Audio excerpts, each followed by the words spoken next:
Berg here. Today we're going to talk about things that you should never put on your face. Now, being in practice for 30 years, I've seen it all. So many people are using things on their face that are very dangerous, but there are 11 things that you have to be very careful of. And some of the things I want to share with you, you can put on your face, but you really need to know what you're doing. Your skin is the largest organ in your entire body. A lot of surface area. And on top of the skin, especially on your face, you have what's called an acid mantle.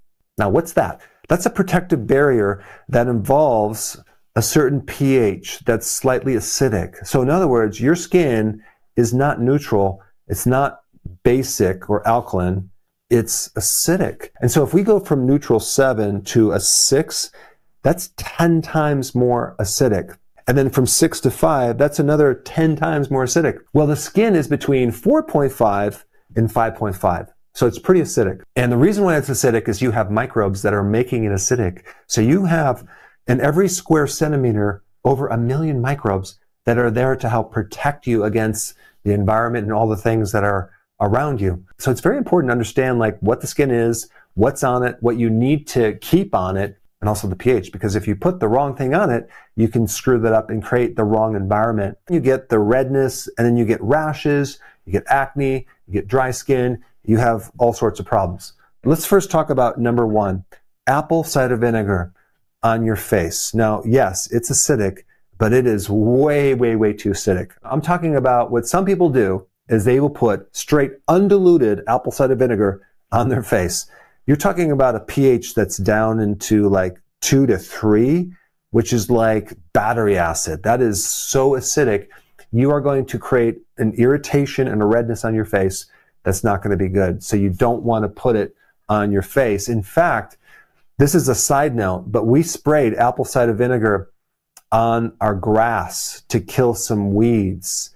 Not only did it kill weeds, it killed all the grass like within 2 days. So you can imagine what it does to your face. So if you were going to use apple cider vinegar for some reason, you would want to dilute it. And I'm talking 1 teaspoon in a whole 8 ounces of water.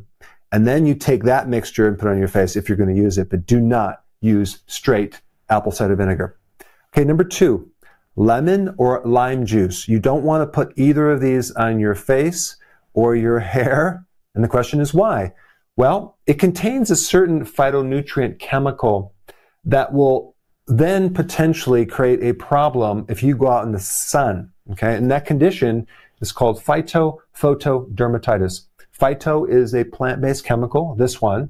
Photo is the light or sun, and then dermatitis is inflammation of your skin. In other words, certain things you don't want to put on the skin and then go out in the sun. Especially this one over here, I'm going to jump to number 4, bergamot, which is essential oil. I think it's also even a perfume. You wouldn't want to put that on your face and then go out in the sun. There's a known condition that creates inflammation on the skin if you're combining that with the sun. All right, let's back up to number 3, essential oils.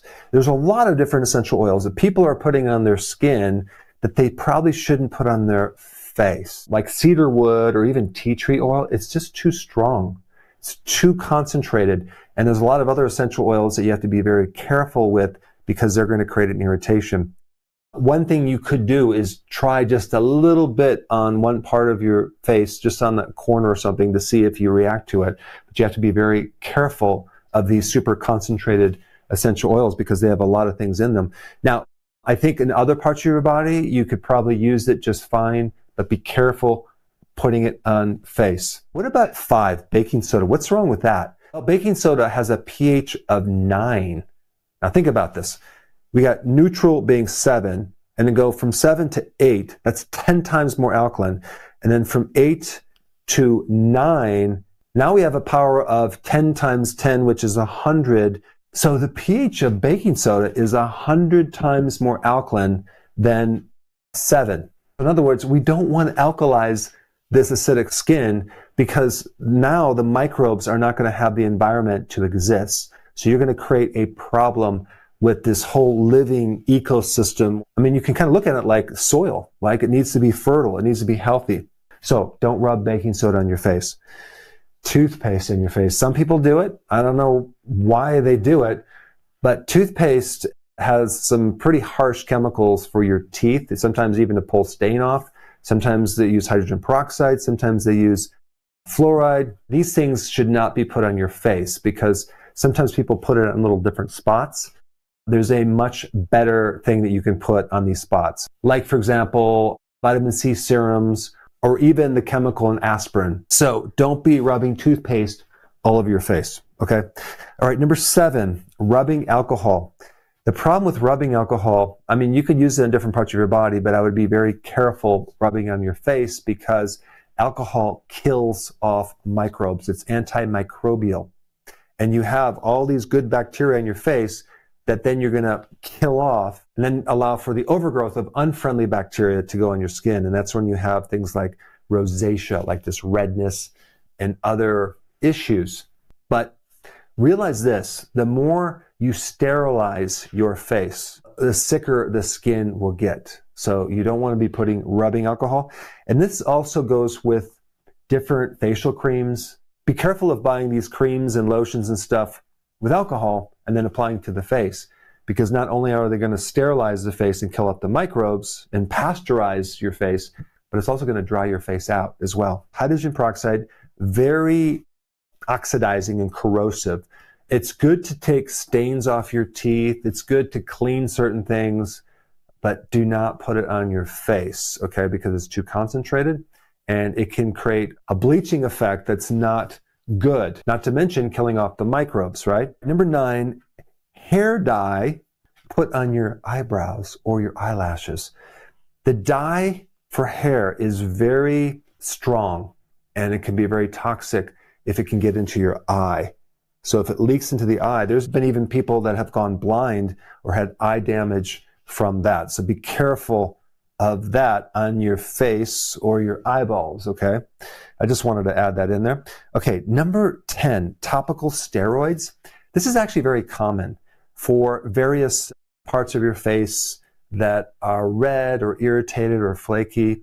It's kind of like people don't even think twice about it. A topical steroid, that's fine. Topical steroids might be okay for different parts of the body, but you have to be very careful when putting it on your face, especially if it's done over and over again.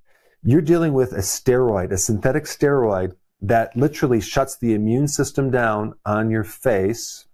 It gets rid of inflammation. It's an anti-inflammatory, but at the same time, it stops the growth of skin cells. It stops the production of collagen. So the big side effect is thinning of the skin. Like your skin becomes like paper thin. You start seeing blood vessels. You start having an overgrowth of unfriendly bacteria because that's one of the side effects because you're shutting down the immune system. You get skin atrophy. So the actual skin starts losing, like I said, the collagen, but also the skin cells. You may even see stretch marks and severe redness like rosacea and increased pigment or loss of pigment on the face. It's not good. I would be very hesitant about using any type of topical steroids on my face. And then number 11 is to use these exfoliating scrubs on a daily basis. Again, you are scrubbing off the microbiome off of your face. You're taking away this protection of your face and you're sterilizing it. So this can create a really big problem with the health of your skin. Most people think that healthy skin is a sterilized, clean, extra clean skin, so they scrub. And I used to do this when I had acne in high school all the time, and the more I did it, the worse my face got. It became reddened and irritated and more acne. There's nothing wrong with doing a scrub, but just don't do it every single day. Also, you want to get a filter for your shower head to filter out the chlorine and the fluoride because that can be very damaging to the skin as well. The last thing I want to bring up is with makeup, overdoing with makeup, using different foundations and things like that. Just make sure that you get a makeup that is as chemical-free as possible and is as fragrance-free as possible as well, because those fragrances are also toxic to the skin microbiome. So now that I talked about what to avoid on the skin, now you should know the good things on your skin. And for that information, you should watch this video right here. Check it out.